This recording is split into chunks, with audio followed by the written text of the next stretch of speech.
how to make CBO work. The first thing we need to establish here is that it already does. Facebook CBO already does an amazing job of meeting their business objectives, while also meeting the optimized for, objectives that we as advertisers are trying to go for, leads, conversions, etc., prioritized by our alignment with their business model.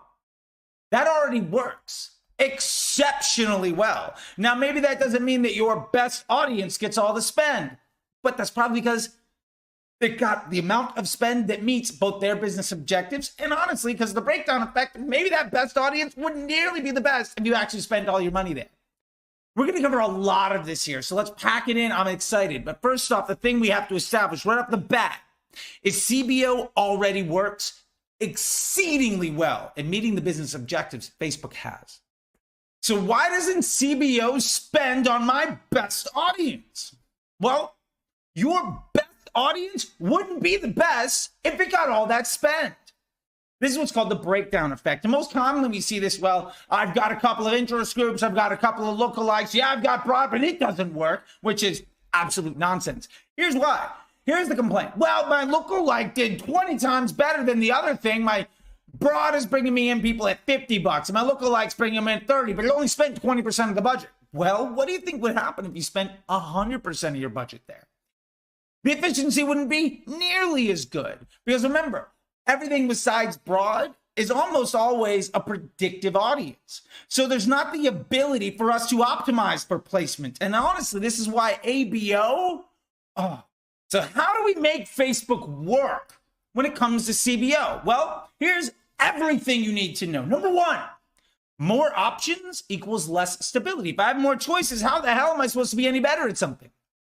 Number two, Facebook cares way more about the actual Facebook users than they do about your business, which is why you should respect them and why they're really good at their job.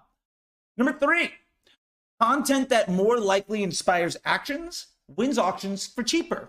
Estimated action rate gets you a lower CPM, gets you better auctions, gets you better inventory.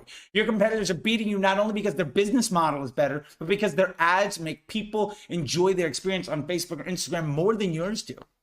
And last, more data equals better results. Facebook is a machine learning platform after all. It really, really is that simple. The key to making CBO work, one of the key secrets is, remember, more options equals less stability. If you have 3 campaigns with 3 to 5 ad sets per, that might be 10 or more uncertainties on a regular basis. Now, stability, everybody says, well, Facebook's unstable. Well, stability by definition is a lack of uncertainty. So if you have a couple of lookalikes and a handful of interests, maybe you're targeting broad and a video view retargeting audience, how the hell do you think that's ever going to be more stable than one broad audience?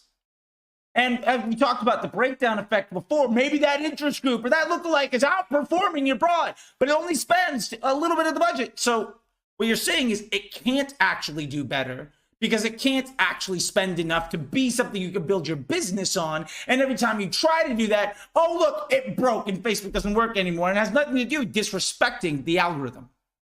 One of the key things to think about when it comes to making Facebook and CBO work is to remember their business model. Facebook cares way more about their users than they do about you as an advertiser.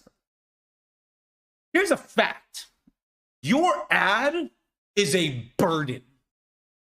It is extremely unlikely that anybody opened up their phone or signed onto their computer today specifically to admire all of your hard work.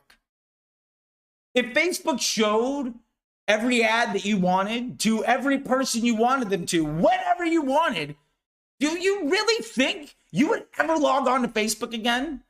If your Facebook and Instagram was chock full of a whole bunch of advertisers who didn't give a damn about you, and it was all just ads trying to make you buy right now, would you ever log in again?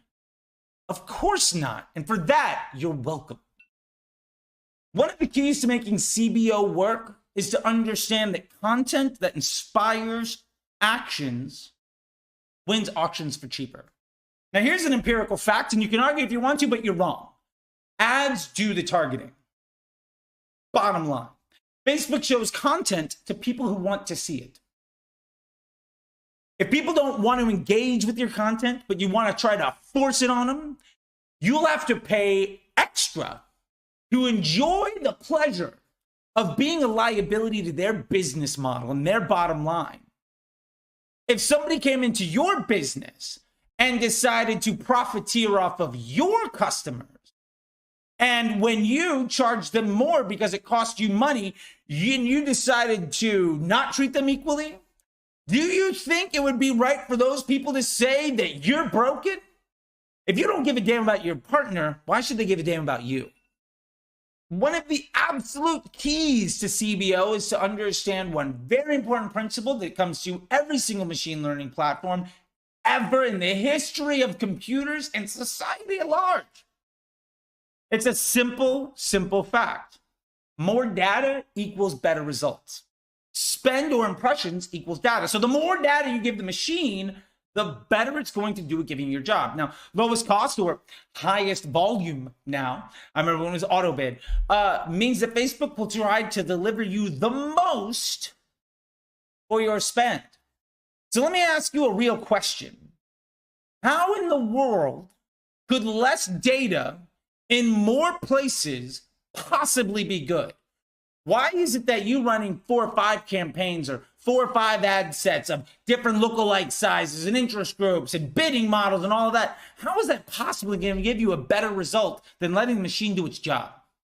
One of the secrets to maximizing CBO comes at understanding the lie of Abo. The results you see are the direct results of the impressions delivered. The reason that lookalike audience or that cost cap or that interest group or whatever does so well is because it didn't have to spend all of the budget. And how many times have we tried to force that on it and all of a sudden it doesn't work? Because Facebook is broken. Really?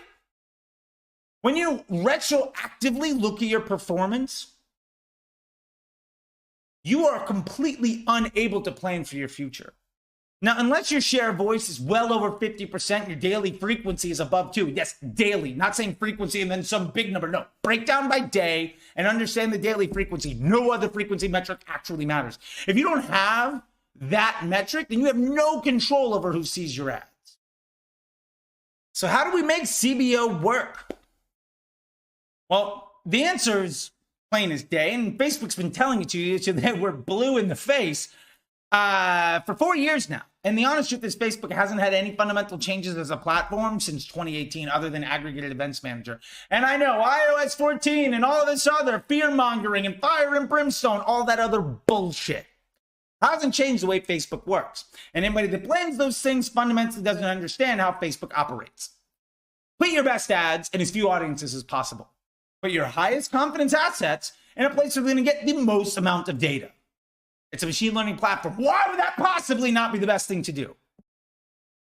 Make ads that people want to see. And remember, that good performance you saw in an ad set that got less spend was because it got less spend. There were less people there who wanted to see your ad. That's why it worked. So let's break down the absolute simple truth here of how to make CBO work. And why you'll never actually have to worry about interest groups or lookalikes or retargeting audiences or a lot of other super shiny objects. The people that don't really know what they're talking about are gonna preach to the moon while they're also complaining about iOS 14 ruining them, even though it had no effect on the algorithm at all because it hasn't changed in years. You're never gonna get better by guessing what the future is gonna be, chasing out of context and incomplete data from yesterday. If you're complaining about attribution not working, you're complaining about delivery not going in the right place, and you're complaining about the system not working, how are you possibly going to start managing to all that data that you said was trash to begin with to predict the future? That's just dumb. If CBO doesn't work for you, remember, the problem is almost always too little data in too many places. And that's super easy to fix. So stop fighting the fight. You're never going to win.